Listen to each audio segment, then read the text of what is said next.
ரமேஷ் சேதுராமன் கைது செய்யப்பட்டதன் உண்மை பின்னணி.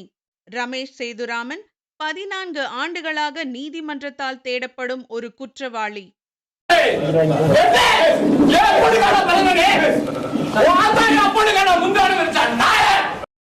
ரமேஷ் கைது நீட் தேர்வுக்கு ஆதரவாக பேசியதால் அல்ல, மாறாக ரமேஷ் சேதுராமன் கைது செய்யப்பட்டதற்கான முதன்மையான காரணம் மதுரை மீனாட்சி மருத்துவமனை எனும் தனியார் மருத்துவமனையில் அத்துமீறி நுழைந்து அங்குள்ள ஊழியர்களுக்கும் நோயாளிகளுக்கும் இடையூறு ஏற்படுத்தியதுடன் ஜாதிய ரீதியிலான வார்த்தைகளையும் வன்முறைகளையும் விதைக்க முயன்றதால் நீதிமன்றம் அவரை குற்றவாளியாக கன்விக்ட் செய்தது.